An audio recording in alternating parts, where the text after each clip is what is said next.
Saudara, setelah kita diperhadapkan dengan aneka godaan, godaan yang sifatnya multiple choice kan gitu.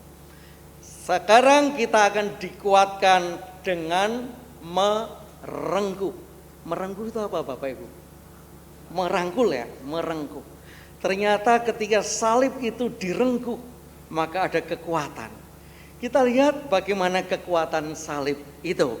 Kita lihat ilustrasi kita yang pertama. Ya, multimedia lagunya. Mandeng salib yang dosa kesan tinebus sagung dosanira dijempene Allah kang sinalip ngrembat nilangake suraka kita tawak den pandeng srana mandeng ing salib yang dosa kesan tinebus sagung dosanira. GKJ banget. Bapak Ibu, kita masih ingat bernostalgia srono mandeng ing salib yang dosa gesang? Srono mandeng ing salib yang dosa gesang tinebus sagung dosanira dijempene Allah kang sinalip ngrembat ngesahaken duraka kita tawak den pandeng srana mandeng ing salib yang dosa gesang tinebus sagung dosanira. Ini baru dipandeng, belum direngkuh kan itu. Ternyata dipandeng saja kekuatannya luar biasa. Maka ketika salib itu, bagaimana karya Kristus itu kita rengkuh menjadi sebuah identitas hidup kita, maka cobaan, godaan, rintangan apapun kita akan dimenangkan. Mari kita belajar pertama dari Nabi Musa. Janjimu seperti fajar pagi hari dan tiada pernah terlambat bersinar. Cintamu. Inilah janji Tuhan akan diberi keturunan. Padahal saat Tuhan mengatakan itu usia Musa berapa? Oh, Abraham, maaf kok Musa. Abraham saudara, Abraham usianya sudah berapa? Tapi ini yang menulis Musa ya, Kejadian. Berapa usianya? Ya sayang tidak ada jejaknya, surat kelahirannya. Dikatakan Alkitab sudah 90, sedangkan Sarah 70 tahun. Bahkan ketika Abraham yang menjadi Abraham diberi anak namanya Ishak, apa yang dikatakan Tuhan ketika Ishak sudah diberikan? Disuruh dikorbankan. Saudara, ketika kita menggunakan logika kita, ketika menggunakan salib kita, karya kekuatan kita. Seringkali kita putus asa melihat jalan Tuhan tidak selalu lurus, tetapi berliku-liku. Sementara dunia sudah instan, sudah bisa COD, sudah bisa nggak ada pinjaman, ada yang online 5 menit cair. Itulah godaan. Ketika bersama Tuhan, seringkali kita ragu-ragu. Tetapi Abraham, walaupun jalan Tuhan itu berliku, janji keturunan yang diberikan ternyata beresiko dan banyak tantangan. Tetapi dia merengkuh janji itu seperti rengkuhan terhadap salib Tuhan, salib Kristus. Kenapa Abraham tidak merengkuh salib Kristus? Kristus belum lahir, Kristus belum datang. Jadi gambaran akan Tuhan. Salib adalah gambaran, representasi karya Tuhan. Karya Tuhan dirasakan oleh Abraham. Dari mana Abraham? Or Kasdim menuju Kanaan. Bayangkan perjalanan yang panjang beserta rombongannya, bahkan berkonflik dengan keponakannya namanya Lot. Bahkan ketika harus berhadapan dengan orang-orang Sodom dan Gomora, luar biasa perjuangan Abraham untuk tetap setia. Sehingga ada banyak godaan, ada banyak tantangan. Ketika kita percaya merengkuh salib Kristus, maka godaan pekerjaan, godaan teman hidup, godaan naik pangkat, walaupun itu lebih instan dan nyata, Abraham tetap meyakini janji Tuhan ketika dia rengkuh janji Tuhan itu dengan penuh iman dan penuh kesetiaan. Itu yang pertama. Yang kedua, Mazmur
Bapak Ibu, gambar apa ini?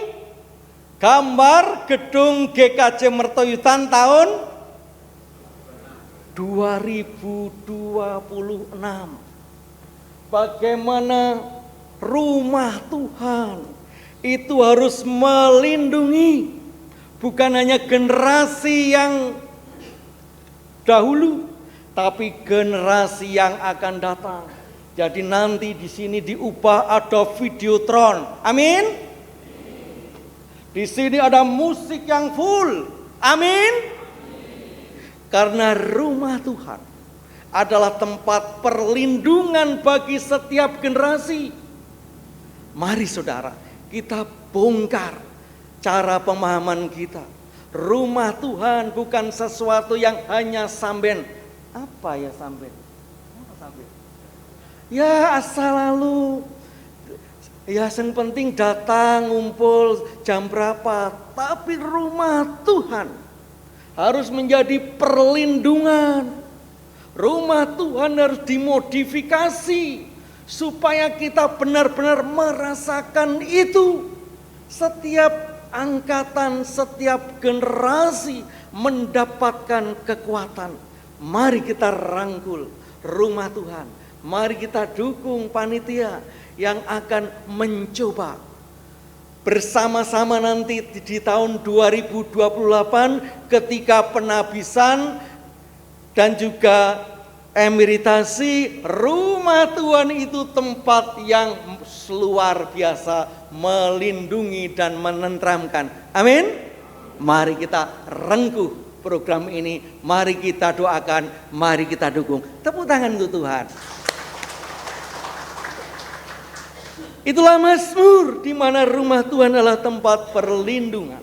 Dan yang selanjutnya dari Paulus,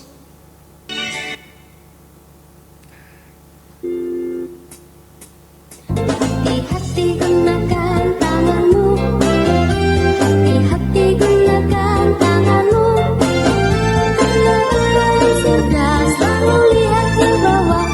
Hati-hati gunakan tanganmu, hati-hati gunakan mulutmu, hati-hati gunakan mulutmu, karena Bapa di surga selalu lihat ke bawah. Hati-hati gunakan mulutmu. mari saudara kita akan baca ayat ini 1, 2, 3. Menjadi teladanmu, karena seperti yang telah berapa kali kukatakan kepadamu dan yang kunyatakan pula sekarang sambil menangis, banyak orang yang hidup sebagai seteru salib Kristus. Ternyata ada yang merengkuh salib Kristus, tapi ada yang membuang jauh-jauh, melemparkannya. Bapak Ibu tahu itu gambar apa? Salib terbalik. Itu lambang gereja setan. Dan itu ada, saudara, silahkan browsing.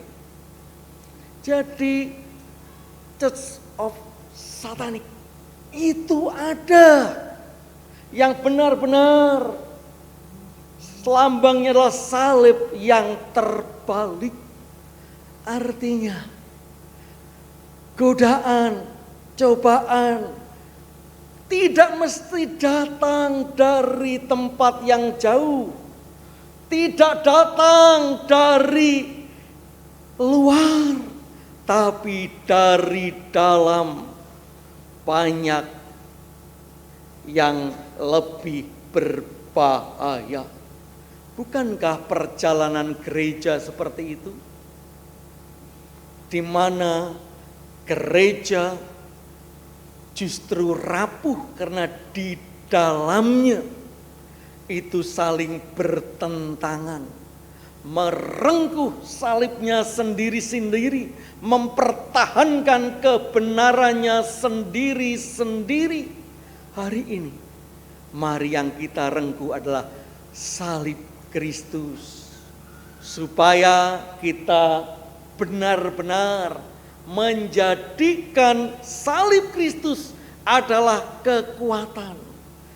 Jangan sampai justru salib Kristus digunakan untuk kepentingan-kepentingan manusia, kepentingan-kepentingan lembaga, kepentingan-kepentingan ekonomi yang kadang-kadang ternyata itu bukan merengkuh salib, tapi membuang jauh, bahkan membalikkannya. Itulah perlawanan yang sering terjadi di dalam kehidupan kita. Memasuki masa Minggu Prapaskah ini, mari salib Kristuslah yang kita rengkuh. Dan yang terakhir, kita dengarkan lagunya.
Mari kita baca ayat ini 1, 2, dan 3. Yerusalem, Yerusalem, engkau yang membunuh nabi-nabi dan melempari dengan batu orang-orang yang diutus kepadamu.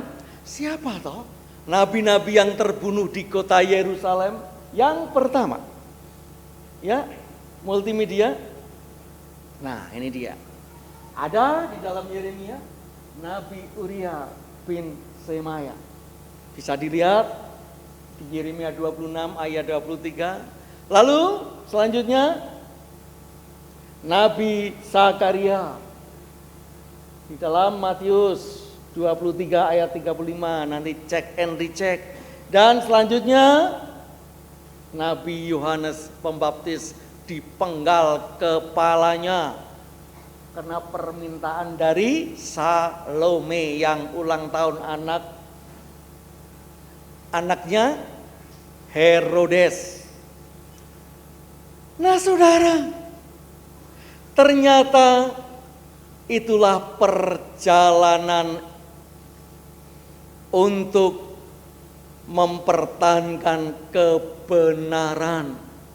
Kembali ke nomor 4, gambar pedang.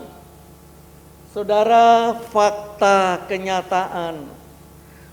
Ada yang menggunakan pedang menjadi lambang-lambang kekuatan Tuhan. Bahkan melakukan kekerasan menjadi teroris. Karena memang cara mengartikan Tuhan itu dengan cara-cara kekerasan. Kemenangan-kemenangan yang didapatkan, kemenangan kapasitas pengikut jumlahnya, bahkan mungkin modalnya, organisasinya yang semakin banyak jemaatnya, sehingga kekuatan-kekuatan untuk mengalahkan orang lain itu terjadi. Bahkan sudah dibuktikan Yerusalem di satu sisi dikatakan tempat yang suci, tapi di satu sisi adalah tempat tragedi para nabi-nabi mati. Itu artinya ketika kita masih mengutamakan kekuatan kita, golongan kita, mazhab kita, gereja kita, ajaran gereja kita yang dianggap paling benar, gereja yang lain, kelompok yang lain dianggap baptisannya kurang sempurna sehingga perlu ganti baptis ulang, harus diganti lagi.